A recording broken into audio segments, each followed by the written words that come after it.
ಗುರು ಬ್ರಹ್ಮ ಗುರು ವಿಷ್ಣು ಗುರುದೇವೋ ಮಹೇಶ್ವರ ಗುರು ಸಾಕ್ಷಾತ್ ಪರಬ್ರಹ್ಮ ತಸ್ಮೈ ಶ್ರೀ ಗುರುವೇ ನಮಃ. ಮಾತು ಕಲಿಸಿದ ಮೊದಲ ಗುರು ಅಮ್ಮನಿಗೆ, ಜೀವನ ಪಾಠ ಕಲಿಸಿದ ಗುರು ಅಪ್ಪನಿಗೆ, ವಿದ್ಯೆ ಬುದ್ಧಿ ಕಲಿಸಿದ ಗುರುಗಳಿಗೆ ವಂದಿಸುತ್ತಾ ಬೆಳಗಿನ ತಿಂಡಿ ಮುಗಿಸಿ ಈ ಬ್ಲಾಗ್ನ ಸ್ಟಾರ್ಟ್ ಮಾಡ್ತಾ ಇದ್ದೀನಿ. ಹಾಯ್, ಎಲ್ಲರಿಗೂ ನನ್ನ ನಮಸ್ಕಾರಗಳು. Welcome to my YouTube channel. ಇವತ್ತು ಮಕ್ಕಳನ್ನ ಓದ್ಸೋಕ್ಕೇ ಕೂರಿಸ್ಬಿಟ್ಟಿದ್ದೀನಿ ಬೆಳಗ್ಗೆಯಿಂದ. ಯಾಕಂದರೆ ಎಕ್ಸಾಮ್ ಇರೋದ್ರಿಂದ ಅವರು ಇಡೀ ದಿನ ಓದಲೇಬೇಕು ಇವತ್ತು. ಇದು ನನ್ನ ಪ್ಲ್ಯಾನು. ನೋಡೋಣ ಏನು ಮಾಡ್ತಾರೆ ಅಂತ. ಮಧ್ಯಾಹ್ನ ಆಯಿತು. ಮಧ್ಯಾಹ್ನಕ್ಕೆ ಊಟಕ್ಕೆ ಏನಾದರೂ ಮಾಡೋಣ ಅಂತ ಮಾಡ್ತಾಯಿದ್ದೀನಿ. ಇಲ್ಲಿ ತರಕಾರಿ ಸಾಂಬಾರು, ಸ್ವಲ್ಪ ಮುದ್ದೆ ಮಾಡೋಣ ಅಂತ ಮಾಡ್ತಾಯಿದ್ದೀನಿ. ಇಲ್ಲಿ ಮುದ್ದೆ ಮಾಡೋಕ್ಕೆ ಒಂದು ಟಿಪ್ಸ್ ಕೊಡ್ತೀನಿ ನಿಮಗೆ.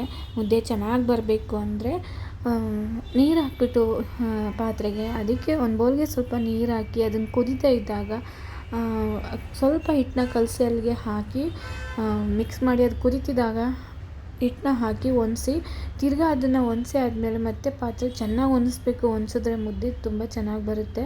ನಿಮಗೆ ಬರಲಿಲ್ಲ ಅಂದರೆ ಈ ಥರ ಟ್ರೈ ಮಾಡಿ, ಖಂಡಿತ ಚೆನ್ನಾಗಿ ಬರುತ್ತೆ. ಒಂದೊಂದು ಸಲ ಹಿಂಗಾಗುತ್ತೆ, ಅಡುಗೆ ಮಾಡೋ ಟೈಮ್ ಆಗಿಬಿಟ್ಟಿರುತ್ತೆ. ಆವಾಗ ನಾವು ಏನಪ್ಪ ಮಾಡೋದು ಅಂತೇಳಿ ಬೇಗ ಮಾಡ್ತೀವಲ್ಲ ನೋಡಿ ಅಡುಗೆ, ಅದು ತುಂಬಾ ರುಚಿಯಾಗಿ ಬರುತ್ತೆ. ಇಲ್ಲೂ ಕೂಡ ಹಾಗೆ ಆಯಿತು. ಬೇಗನೆ ಮಾಡಿದೆ ನಾನು ಮುದ್ದೆ ಮತ್ತು ಬೇಳೆ ತರಕಾರಿ ಸಾಂಬಾರು, ತುಂಬಾ ಚೆನ್ನಾಗಿ ಬಂತು. ಹಾಗೆ ಊಟ ಮುಗಿಸಿ ತರಕಾರಿ ತರಕ್ಕೆ ಹೋಗಬೇಕಿತ್ತು ಹೊರಗಡೆ. ಅದಕ್ಕೆ ಅಡುಗೆ ರೂಮೆಲ್ಲ ಕ್ಲೀನ್ ಮಾಡ್ತಾಯಿದ್ದೀನಿ.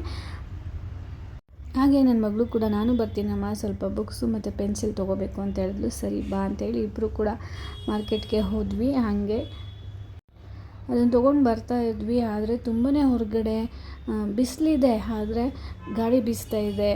ತುಂಬಾ ಕೋಲ್ಡು ಕೂಡ ಆಗ್ತಾಯಿದೆ. ಏನಕ್ಕೆ ಅಂತ ಗೊತ್ತಿಲ್ಲ. ವೆದರು ದಿನಕ್ಕೊಂದೊಂದು ಥರ ಚೇಂಜ್ ಆಗ್ತಾ ಇದೆಪ್ಪ.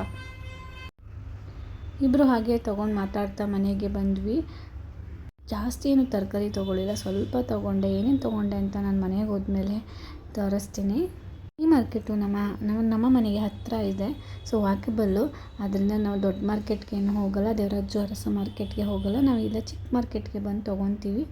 ಹಾಗೆ ಏನೇನು ತೊಗೊಂಬಂದಿದ್ದೀನಿ ಅಂತ ತೋರಿಸ್ತೀನಿ. ಸ್ವಲ್ಪ ಟೊಮೆಟೊ, ಒಂದು ಕೆಜಿ ಟೊಮೆಟೊ, ಅರ್ಧ ಕೆ ಜಿ ಕ್ಯಾರೆಟು, ಅರ್ಧ ಕೆ ಜಿ ಮೂಲಂಗಿ ಮತ್ತು ಸೊಪ್ಪು. ಒಂದೊಂದ್ಸಲಿಗೆ ನಾವು ಹುಡುಕಿದ ಸೊಪ್ಪು ಸಿಗೋದೇ ಇಲ್ಲ, ಆದರೆ ನನಗೆ ಇವತ್ತು ಬೇಕಾಗಿದ್ದ ಸೊಪ್ಪು ಸಿಕ್ತು. ನಾನು ತುಂಬ ದಿನದಿಂದ ಹುಡುಕ್ತಾ ಇದ್ದೆ ಗಂಟೆ ಸೊಪ್ಪನ್ನ, ಆದರೆ ಇವತ್ತು ಸಿಕ್ತು. ಆದರೆ ನಾನು ಸಂಜೆ ಟೈಮಲ್ಲಿ ಯೂಸಲಿ ಸೊಪ್ಪನ್ನ ತರೋದೇ ಇಲ್ಲ. ಯಾಕಂದರೆ ಸಂಜೆ ಟೈಮ್ ಹುಳು ಇರುತ್ತೆ, ಅದರಿಂದ ಅದನ್ನು ಬಿಡ್ಸೋಕ್ಕಾಗಲ್ಲ. ಆದ್ದರಿಂದ ನಾನು ಬೆಳಗ್ಗೆ ಟೈಮೇ ಮಾಡ್ತೀನಿ, ಸಂಜೆ ಟೈಮ್ ತರಲ್ಲ. ಆದರೆ ಇವತ್ತು ಸಿಕ್ತಲ್ಲ ಅಂಥೇಳಿ ತೊಗೊಬಂದೆ. ನೋಡೋಣ ಇದರಲ್ಲಿ ಏನಾದರೂ ಮಾಡೋಣ ಅಂತ ಮಾಡ್ತಾಯಿದ್ದೀನಿ. ಏನು ಮಾಡ್ತೀನಿ ನೋಡೋಣ ಬನ್ನಿ. ಹಾಗೆ ಸಂಜೆ ತಂದಿದ್ನಲ್ಲ ಅಂತ ಹೇಳಿ ಚೆನ್ನಾಗಿ ಅದನ್ನು ಬಿಡಿಸಿ ಅದನ್ನು ಒಂದು 5-6 ಸಲ ತೊಳೆದೆ ಸೊಪ್ಪನ್ನ. ಇಲ್ಲಿ ನಾನು ಗಂಟೆ ಸೊಪ್ಪಿನ ಮಸ್ಸಾರು ಅಂತ ಹೇಳ್ತೀವಿ ನಾವು, ಅದನ್ನು ಮಾಡ್ತಾಯಿದ್ದೀನಿ. ಇದು ತುಂಬಾ ಹೆಲ್ತಿಗೆ ಒಳ್ಳೆಯದು. ಕೆಮ್ಮು ಇದ್ದವರಂತೂ ಈ ಸೊಪ್ಪನ್ನ ಮಾಡ್ಕೊಂಡು ತಿಂದರೆ ಕೆಮ್ಮು ಬೇಗನೆ ಕ್ಯೂರ್ ಆಗುತ್ತೆ. ನಮ್ಮಮ್ಮ ಕೂಡ ನನಗೆ ಕೆಮ್ಮಿದ್ದಾಗ ಹಿಂಗೆ ಮಾಡಿಕೊಡೋರು. ಇಲ್ಲಿ ಸೊಪ್ಪನ್ನ ನಾನು ಒಂದು ಬಾಂಡಿಗೆ ನೀರು ಹಾಕಿ ಸ್ವಲ್ಪ ಬೇಯಿಸ್ಕೊತಾ ಇದ್ದೀನಿ. ಯಾಕಂದರೆ ಅದು ಕೈಯೆಲ್ಲ ಹೋಗಲಿ ಅಂತ ಬೇಯಿಸ್ಕೊತಾ ಇದ್ದೀನಿ. ಬೇಯಿಸ್ಕೊಂಡು ಅದನ್ನು ಚೆನ್ನಾಗಿ ಹಿಂಡ್ಕೊಬೇಕು. ಹಿಂಡಾದ್ಮೇಲೆ ಅದನ್ನು ಒಂದು ಮಿಕ್ಸಿ ಜಾರ್ಗೆ ಹಾಕಿ ಪೇಸ್ಟ್ ಥರ ಮಾಡ್ಕೊಬೇಕು. ಆಮೇಲೆ ಬಾಣಲಿಗೆ ಸ್ವಲ್ಪ ಎಣ್ಣೆ ಹಾಕಿ ಸ್ವಲ್ಪ ಬೆಳ್ಳುಳ್ಳಿ ಹಾಗೆ ಈರುಳ್ಳಿ ಎರಡನ್ನೂ ಕೂಡ ಫ್ರೈ ಮಾಡ್ಕೊಬೇಕು. ಫ್ರೈ ಆದಮೇಲೆ ಸ್ವಲ್ಪ ಕರಿಬೇವಿನ ಸೊಪ್ಪು ಹಾಕ್ಕೊಬೇಕು, ಅದನ್ನು ಕೂಡ ಫ್ರೈ ಮಾಡ್ಕೊಬೇಕು. ಆಮೇಲೆ ಒಂದು ಮೀಡಿಯಮ್ ಟೊಮೆಟೊ ತೊಗೊಂಡು ಅದನ್ನು ಕೂಡ ಹಾಕಿ ಚೆನ್ನಾಗಿ ಫ್ರೈ ಮಾಡ್ಕೊಬೇಕು. ಫ್ರೈ ಆದಮೇಲೆ ಸ್ವಲ್ಪ ಸಾಂಬಾರು ಪೌಡರ್ನ ಹಾಕಿ, ಇಲ್ಲಿ ಕಾಯಿ ತುರಿದು ಸ್ವಲ್ಪ ಹಾಕಿದ್ರೆ, ಕಾಯಿ ತುರಿದು ರುಬ್ಬಿ ಹಾಕ್ಕೊಂಡ್ರೆ ತುಂಬ ಚೆನ್ನಾಗಿ ಬರುತ್ತೆ ಈ ಮಸ್ಸಾರು. ಮತ್ತು ರುಚಿಗೆ ತಕ್ಕಷ್ಟು ಉಪ್ಪನ್ನ ಹಾಕಿ ರುಬ್ಬಿದ್ದ ಪೇಸ್ಟ್ ಅಂದರೆ ಸೊಪ್ಪಿನ ಪೇಸ್ಟ್ನ ಹಾಕ್ಕೊಂಡು ಚೆನ್ನಾಗಿ ಮಿಕ್ಸ್ ಮಾಡಬೇಕು. ಮಿಕ್ಸ್ ಮಾಡಿ ಆದಮೇಲೆ ಎಷ್ಟು ಬೇಕೋ ಅಷ್ಟು ನಿಮಗೆ ಗೊಜ್ಜು ಥರ ಬೇಕು, ಇಲ್ಲ ಸಾಂಬಾರು ಥರ ಬೇಕು, ಅದನ್ನು ಮಾಡ್ಕೊಬೋದು.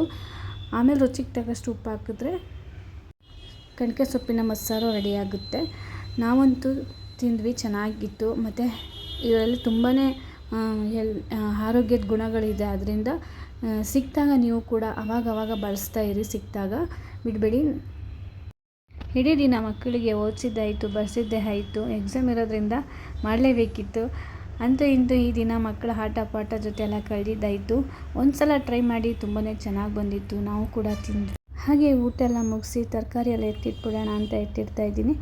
ಇದಾಗಿತ್ತು ಇವತ್ತಿನ ಬ್ಲಾಗ್. ಈ ಬ್ಲಾಗ್ ನಿಮಗೆ ಇಷ್ಟ ಆಗಿದರೆ ಪ್ಲೀಸ್ ಲೈಕ್ ಮಾಡಿ, ಹಾಗೆ ಶೇರ್ ಮಾಡಿ, ಹಾಗೆ ಸಬ್ಸ್ಕ್ರೈಬ್ ಮಾಡಿ ಅಂತ ಹೇಳ್ತಾ ಈ ಬ್ಲಾಗ್ನ ಎಂಡ್ ಮಾಡ್ತಾಯಿದ್ದೀನಿ. Thank you for watching.